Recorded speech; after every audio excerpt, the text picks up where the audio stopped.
Good morning and welcome to Daf Yomi Maseches Chagigah, Daf It Aleph number 11. Today we'll be finishing Eretz Hashem the first parak, moving on to the second parak. I am really pining and hoping that my friend Shmuel will rejoin me. The lights just went out in here, I don't know why. For the shir tomorrow. It's more fun when I have someone to talk to, especially Shmuel. In the meantime, my friend over here, what's your name? Putting on tefillin. Yaakov. What's your name? Hashem Shalcha. Yaakov. You're also Yaakov? אני, לא. לא אמרתי שלא. אתה יעקב? כן. אתה רוצה לשב פה? להיות חלק מהשיר? אני מאוד רוצה, אבל אני צריך לנסוע לכולל. הכולל? כן, כולל. כולל בשעה 10:30? יש כולל כזה? מתי שמצליחים להגיע, מגיעים? אני צריך מישהו לשב פה לידי, לעשות... יעקב, וואו. יעקב, החבר שלי, מאיפה אתה יעקב? פעם מטלסטון. מטלסטון? הוא גר מטלסטון, הוא עוסק במניות חצי היום הוא לא עומד בכולל. איזו... יש לך מנהל להביא לי דרך אגב? אתה עוסק בזה, מה הכי טוב לקריפטו או... מה אתה אומר על קריפטו? קריפטו. מה זה קריפטו? זה טוב. קריפטו טוב. אתה יודע מה זה קריפטו? קריפטו ביטקוין? לא שמעת על ביטקוין? זה קריפטו זה ביטקוין? ביטקוין זה אחד מהקריפטו, זה הכי מפורסם. כן. עכשיו זה בלייב?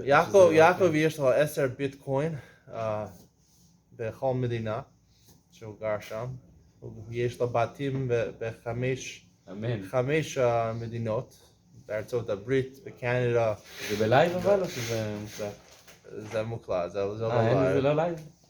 אני upload, איך אומרים? אני מעלה את זה ליוטיוב. נו, תתחיל את השיר, נו. Okay. Yaakov, let's start my shir. Okay, let's start the shir. Yaakov, we're going to be a part of the shir. I have to get Yaakov in the picture a little bit. אם אתה יושב פה, יש לו רשות לומר מה שאתה רוצה, לשאול שאלות, להגיד משהו לאנשים. מי רואה את זה אחרי זה? מי שרואה אותי ביוטיוב, לא הרבה אנשים. כמה צפיות? 13? אבל לא, זה 13. הלוואי יש לי 13. יש לי בערך 5 או 6 בכל שיר. אני מתחיל, בקטנות. אבל יום אחד תהיה לי... אני חושב שיהיה 1,000,000 צפיות. בכל שיר, דף יומי. אני משתדל לזה, זה המניין שלי, הנומבר. זה המספר שאני רוצה להגיע אליו. זה השאיפה שלך. ויעקב, יום אחד אנשים יראו שיעקב היה חלק מהשיר בהתחלה. הוא היה אחד מהנדיבים. Alright, let's start. The Gemara says, Mikra Muad v'alachas merubos towards the middle of Yud Aleph and Aleph. Tam Negoim v'olos Mikra Muad v'alachas merubos. Negoim and Olos are considered to be something which the psukim are not. Yaakov, where are you going? What I say? He tells me he wants to start the shir. When I start the shir, he leaves. Yaakov, you're not my friend. Give me a hand. Kiss my hand. Alright, he kissed my hand. Now I am Talmud Chacham. And Yaakov is my friend. Yaakov, we're gonna come back. We're gonna have fun, Yaakov. My shir, we have a lot of fun. Yeah, we have a lot of fun. I bring in like Chagigah, celebration. I'm sure maybe tomorrow you could bring balloonim. Yeah. Lavi balloonim. When's the shir start every day? 10:30? 10:30, 11 o'clock, 11:30. Okay. Maybe. תבוא יעקב. If I be around, they come. הרבה פעמים אנחנו עושים ריקודים, we dance a lot also. Yeah, it's fun. We have a good time here. עושים שמח, כן. Okay, sorry. Bye. תודה. Bye. Thanks, Yaakov. Alright, my new friend Yaakov joined me. Alright. Tanya Negoim va'olos mikra muad v'alachas merubos. Negoim, there's not so much psukim to talk about in Olos. Negoim is talking about Saras. Olos is talking about if you become tamei through being under an ohel, you pass 2 months or something which is under the ohel. Halachas Torah Shabbal Per a lot. Negoim mikra muah, Negoim mikra meruba. The Gemara says Negoim. There's plenty of psukim. There's a whole parsha Tazria Mitzorah, the Parsha of Mitzorah, talks about Saras. Amar Pavakim are Negoim Mikra Meruba Halachas Muatos. Negoim is exactly the opposite. There's a lot of psukim. There's not so many halachas. Lamoshe Messina halachas Torsh Balpeh. Olos Mikra Muad Halachas Meruba. Olos. There's not many psukim that talk about the halachas of being under an OL to convey tumah to something else.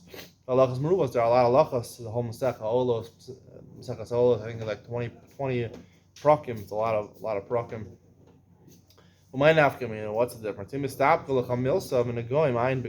not sure what are the halachas of tzaras, look at the psukim. If you don't know anything about olos, look in Masechah Olos Mishnah. You're not going to find in the Torah. Dinin.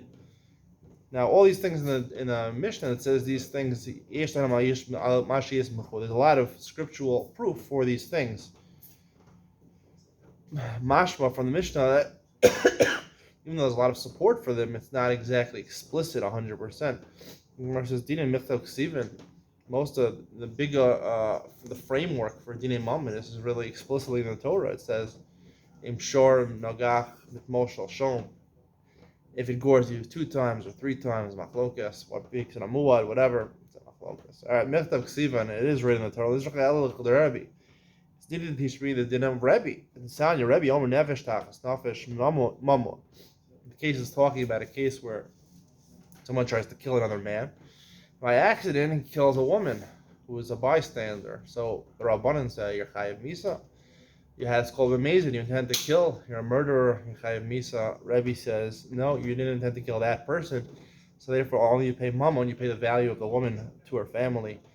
At the Omer moment, Nefesh, according to Rebbe, you might say, maybe you have to actually give up your life for that. You have to die for that. Mamish. It says in the Parsha Mishpatim the word Nesina. That's talking about money. Malahalan Mammon, Afkan Mammon, just like over there it's on Mammon. We learn over here that that you don't actually have to be killed. You actually just pay money as a payment to get out of being high of your life. Avodos. It says avodos in Torah. As Yeshlam Mashiach the Mishnah says, there's a lot of proof for them in the Torah. Michtav Ksivan. Again, the Gemara asks, it's pretty explicit. The Torah talks about exactly what to do on the avodos, what fats to take off, right? what avodos, what the boanos, putting the blood on the thumbs and things. It tells you explicitly what to do. Michtav Ksivan. The Chiddush, the Mishnah is telling you that really it has good support, but it's not 100% clear, is halachas adam, that one of the 4 avodas is you shech the animal. Then you have to makabel the blood. You have to receive the blood in a kli, and you walk it to the mizbeach, and then you pour on the mizbeach. To halachas adam, the sanya v'hikrivu zu kabbalas adam. This is the chiddush. Krivu normally means to bring the blood close to the mizbeach, but also included in that is another avodah of Kabbalah Saddam, receiving the blood, and the same halachas which apply to halachas Saddam apply to Kabbalah Saddam also. After Rahman Abelashon halacha, the Torah taught it in a word that really normally conveys bringing it closer. That pasuk is talking about the Kohen brings, I think, the fats to the mizbeach, and he puts on the mizbeach. Not the fats, talking about the actual limbs of the animal to the ramp of the mizbeach. When Memor Dalacha Losif come called Kabbalah, Halacha Moshe tells me Behekrivu includes not just bringing close to the blood close to the mizbeach, but also the Kabbalah Adam. And therefore, if you're Makabel Adam, the psul, the Kohen has a psul, is a mum, even though the Kohen who brought it to the mizbeach doesn't have a mum, it would still ruin the avodah. Taros, Michtav Ksiv, and again the Torah says it's actually explicit in the Torah. Let's check out the Shir Mikvah. The Halach al Mashina, which is not 100% clear from the Torah, is the shear of a mikvah. You have to go into the mikvah if you want to become Torah, or if you want to get ready for Shabbos, you have to go to the mikvah. And if you want to get really ready for Shabbos, you go to the mikvah on Shabbos morning. This is not part of the halachas. People do it, I don't know why. The Lo Ksiva, the Sanya, it's not written, talking about a mikvah when you become a zav, or balkari, things like that. The Sanya Barucha says, Psar of a mayim, you should wash your skin in the water, but it may mikvah. in the water of a mikvah. A mikvah is gathered water naturally. You can't gather it from within kalim. That's mayim shuvim. That's called b'saro. Your whole flesh. Mayim shekol. What does that teach me? Mayim shekol gufa ola behen. Water that your entire body can fit in. V'kamahin ama lama b'rum shalosh amos. It's an amma long. Not amma long. An amma wide. An amma depth. Your body. If you're standing straight, so your body is an amma wide. It's also an amma of depth, and it's also the length, the height of a person is 3 amos, right? 3 amos. Again, we learned from the halacha of the nidoi that you have to distance yourself 4 amos, dalat amos. An amos is 1.5 feet because we know 6 feet. You have to distance yourself. Social distancing from corona, we know. So 1.5 feet. So a person 3 amos would be 4.5 feet. Does that make any sense? 4.5 feet. A person would be 4.5 feet. It's a little problematic. But it could be if you bend your head down, right? You don't have to be in the mikvah standing up straight. 4.5 feet. You bend your head down. That could be the average size of a person if you bend your head down, or you bend your feet down. It's a crouching position, right? If you go to the mikvah, a lot of the time I used to go to the mikvah on Erev Shabbos when I was really from. I used to go to the mikvah on Erev Shabbos. You know, it's crazy the stuff you see in this mikvah. It's called a mikvah for men, men's mikvah. I mean, I was in Far Rockaway for a number of years, and this mikvah, I mean, close to Shabbos, it was packed. You know, I mean, the occupancy there was way over the limit. There were hundreds of men coming in the hours before Shabbos, and let me explain to you what goes on in the mikvah. If you don't know what happens in the mikvah, men come into this main room, take off their clothes. I'm saying I don't think people watch each other, but it's kind of interesting. It's kind of uncomfortable for most people to get completely undressed in front of other people. I know the first time I went to the mikvah was before Rosh Hashanah Yom Kippur when I was younger. When I was becoming supposed to go Rosh Hashanah Yom Kippur to the mikvah, Erev Rosh Hashanah Yom Kippur, and you know it's kind of embarrassing to take off your clothes in front of other men. Anyway, and they have showers over there. Now the showers, people run in very quickly. They maybe throw in a shampoo, maybe not have a shampoo, and then you go into this big mikvah, which is like almost like a swimming pool, a small swimming pool. Maybe you could say a jacuzzi. I don't know. It's not exactly 6 feet tall, right? You can stand in there. It's about 4.5 feet, which the Gemara says. And you see kind of interesting stuff in this mikvah. For example, there's people that, you know, how many times do you dip in the mikvah? You know, Pasha's the halacha really is one time. You put your entire body in the mikvah. But of course, as we know, there's many chumras in Klal Yisrael, especially coming to a mikvah, which itself is a chumrah. I don't know. It doesn't say any reason to go Erev Shabbos to the mikvah. There's no halachic basis for this. Even before Rosh Hashanah Yom Kippur, there's really no halachic basis to go to the mikvah. Anyway, you go there, and some people, the funniest people, is they go in and they put their finger, they dunk their head in the water, and they put their finger outside the mikvah, and they put it in and out, in and out. You know, so this way they don't have to dunk 100 times, because some of them have chumras, they want to dunk 3 times, or 7 times, or 100 times, or 300 times, whatever. And they're in the mikvah, they're putting their finger in and out, because whenever you put the finger in, you're completely in the mikvah. Your finger's out, it's because they're not a tvila. So you put it in, put it out. You know, some people bring their kids over there, they have a good time, they just lounge in there. They have a really hot one, and they have a hot one, and sometimes they have a cold one, or a cooler one. You can choose based on your preference. It's like a spa over there. And, you know, sometimes there's a lot of people in the mikvah. You know, you're waiting for people, and you're looking at your watch, and they're not getting out of the mikvah, they're dunking 100 times. I know personally, I used to dunk, I think 7 times before Shabbos. I made it up. Why 7 times? Because Shabbos is the 7th day of the week. 7 days of the week, you dunk 7 times. You're supposed to have kavanas when you go into the mikvah, that you're doing it l'shem tara. And the biggest thing is when you leave the mikvah, right? When you leave the mikvah, you have to have the right kavana, kabel Shabbos, ba'avo, yira, rest of zayah. It's a funny thing. If you've never been to a mikvah, men's mikvah, on Erev Shabbos, there's even people that go Shabbos morning. Big Rabbanim will go. Even I remember there was a rabbi who came to Woodmere. He gave a speech there. The rabbi from Israel, big rabbi. I'm not going to mention his name. he gave a speech in this shul in Woodmere, and the shul had a mikvah in the basement. After the shiur was over, he requested to go to the mikvah. And this was like 10 o'clock at night. Why was he going to the mikvah at 10 o'clock at night? I don't know. Maybe he had a rida and he was speaking in front of publicly, in front of people and machazik people in Torah Yerushalayim. So he went to the mikvah downstairs in the basement. I mean, I don't understand this. I know in Hasidus a lot of rabbanim are tovel in the mikvah many times. Listen, I hope they take showers. You're supposed to. Some of the mikvahs say you're supposed to take showers before you go.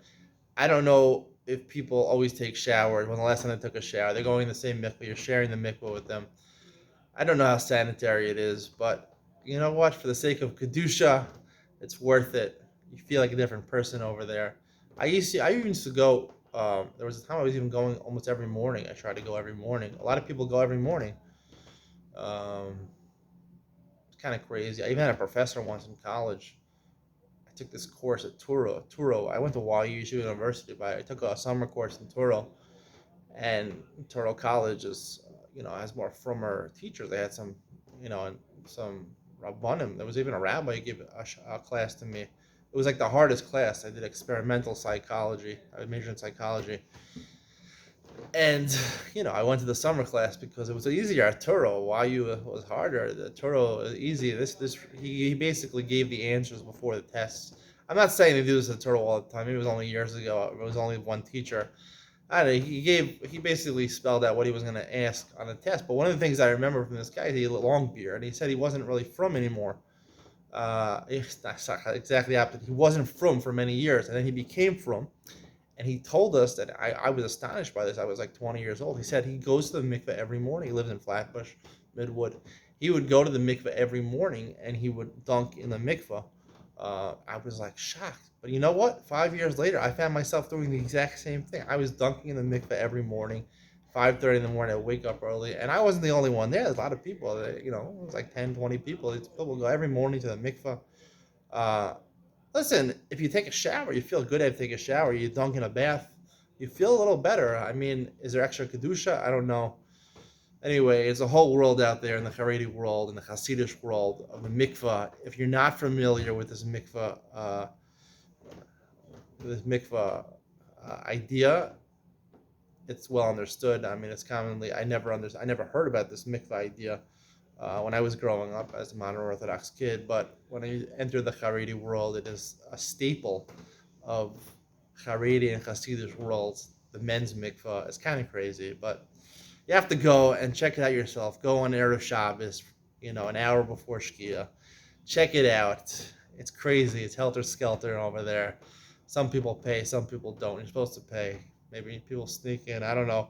Lots of fun things in the mikvah. Maybe one day I'll go in. I'll do a video over there for my channel, the men's mikvah experience.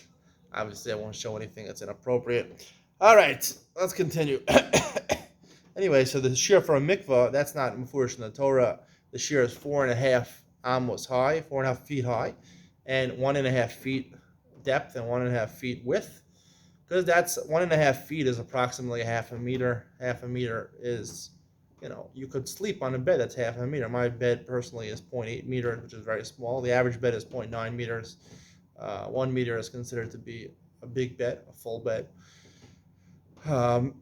Anyway, okay. So the Gemara says that's not clear from the Torah. Shir Chachamim may mikvah arba'im sa. Therefore, they concluded based on these measurements that in order to be a kosher mikvah, it has to be 40 sa, which is the amount of water needed in order to be a kosher mikvah. Tmeos, michtav ksiva, and it says tmeos in the Torah. Litzrocha elach adasha.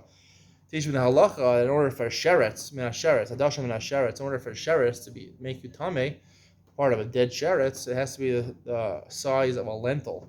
The lo ksiva, it's not written the sanya bahem. It says sheretz bahem them. Yachal b'kulan, you might think you're only tameh if you come in contact with a full sheretz, a complete sheretz. Talmud lomar mehem yachal mimksasa, even a part of the sheretz. Talmud lomar bahem, but it says bahem haki. It said, how do you reconcile these subsukim? Hashiyagiv miksasa shukulo, until you touch something, you carry something that is a significant part. It's like the entire thing. It's part of it, but it's like the whole thing. Shir chamim b'chadasha, what's considered a significant part? That's the size of a kadasha. Shakin chomet klasu b'kadasha, because we find even a whole snail when it starts off as a snail, right? It starts off. There is a snail that's the size of a kadasha of a lentil. He argues on this whole thing of kadasha. He holds a different shear that the shear for tuma of a sheret is like the tail of a lizard, because when you cut off the tail, it removes a lot. So it's like a snail. Arayos, Michtav Ksiva, and the Gemara says they're explicit in the Torah. It tells you who you can't cohabit with. When Israel, the Gemara says, Yud Aleph Mebeis Labito Manusaso. His daughter he raped someone, and he had a daughter from her, and now he wants to cohabit with his daughter. The Lo Ksiva, we don't know it's Asher. Normally, if you have a daughter through a marriage or a normal relationship, when the Gemara says the Torah says you can't cohabit with your daughter. Damarava Amar Ali Rabbi Yitzchak Bar Avdimi Aska Hena Aska Zima. We learn Xera Shava Hena tells me that it's forbidden for me to cohabit with my daughter from a rape, as a product of a rape. And Zima tells me the punishment, Xera Shava, the punishment that if you do that, if you cohabit with her, you're going to be burned, sreifa. Hena and Gufei Torah, the following, the aforementioned are Gufei Torah, the main parts of the Torah, Hani and Hanachlo, the ones that are mentioned mostly in Torah Shabbal Peh, like Shabbos and Chagigos and Milos. Those are not the essential parts of the Torah. Elaima hein vehen guvei Torah. The Mishnah is really saying extra vav. You have to add in that they're the main parts of the Torah, whether they're explicit in the Torah or they're not explicit in the Torah. We learn them mainly from Torah Shabbal Peh. They're all essential parts of the Torah. Hadran Allah Hakol Chayavin. We have finished the first parak of Chagigah. I believe there's 2 more parakim to go. There we go. Let's start for the second parak. Ein Dorshin Ba'arayas. This parak is produced exclusively. I got it. Ein Dorshin Ba'arayas B'Shlosha V'Lo Ma'isa B'Reishis B'Shnayim V'Lo B'Merkava B'Yachid. You're not supposed to expound. You're not supposed to delve into arayos. B'Shlosha with 3 people. It talks about really, I guess, the Torah Shabbal Peh, which talks about the specifics of Hilchos arayos. You can't darshan those halachos and make new chidushim about them in front of 3 people. Below Maisa Bereshis B'Shnayim, you can't talk about darshan, what happened in the creation of the world, in front of 2 students. Below Merkava Yachid, and not Merkava even in front of a single student. Unless that student is considered to be a chacham, he's smart and he understands naturally. This will be the Iyun Ben Sion. I don't know how many more Iyun Ben Sions I'm going to do this Masechta. I got it. It's very hard to do Iyun Ben Sion. You'll see today Iyun Ben Sion is more a guy and we'll get into that later. It's going to be centered around Chacham Mev Midai. So Kol Mistakel Dvarim Rasalo Kilo Olam. Someone who looks at the following 4 things, it's better that he would never have created Malamata. You shouldn't look into space.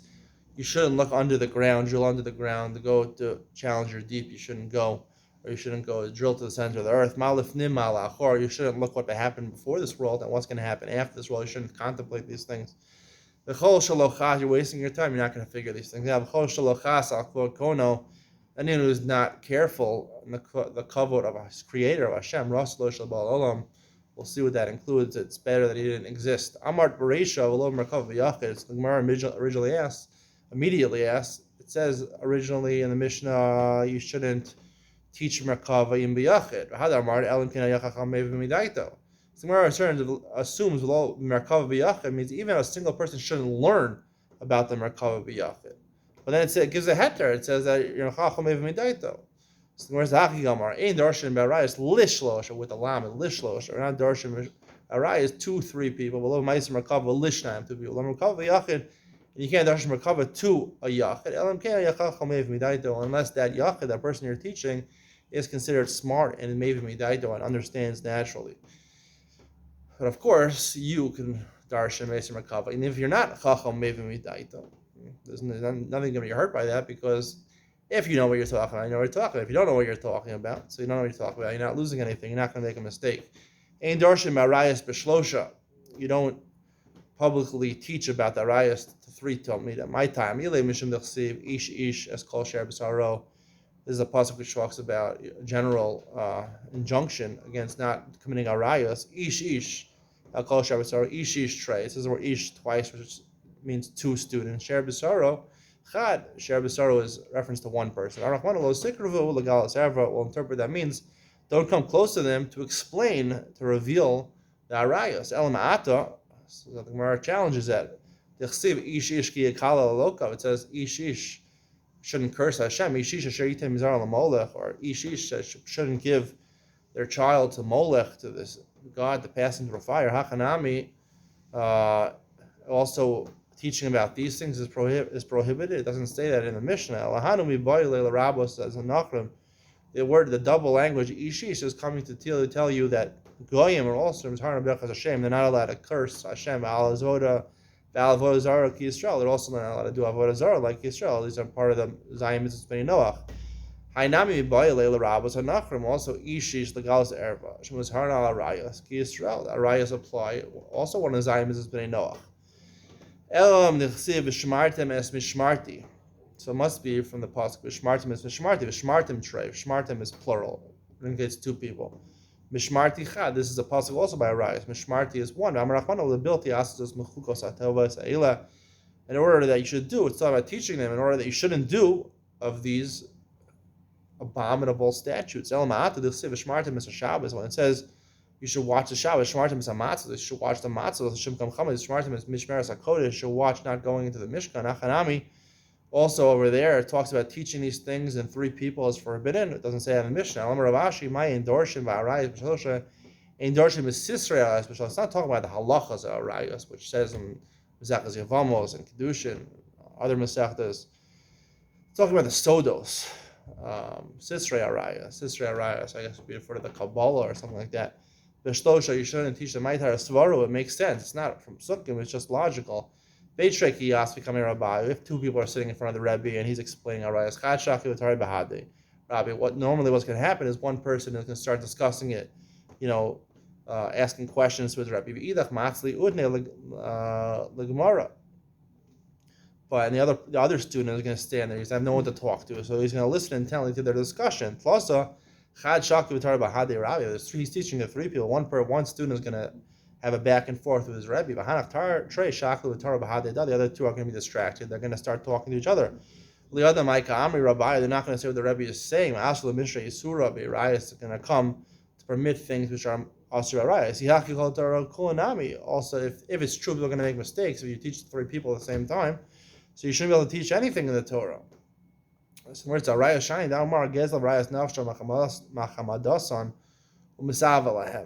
two things in the Torah: Gezel, stealing, and Arayos, sexual offenses. People have extreme desires for them, so therefore they're more likely to err in Psak Halach. Gezel Nami. Gezel also shouldn't be able to be taught in front of three people. The answer is Arayos, being in front of Arayos. People have a desire for them, whether the arayos are placed, or the woman's placed in front of them, or even they're just talking about it. Nafish Yitzrei, he'll make a mistake, even they're just talking about Gezel. B'fun of Nafish Yitzrei, shel b'fun of Nafish Yitzrei. Gezel, you only have a taiva to do when the money's in front of you. Well, that will conclude today's shir. Stay tuned for Yom Ben Sion. We'll delve into Chacham Mev Midaito, what is considered Merkava, and what is Chacham Mev Midaito. Hope you enjoyed today's shir. Hopefully we'll get Shmuel back tomorrow.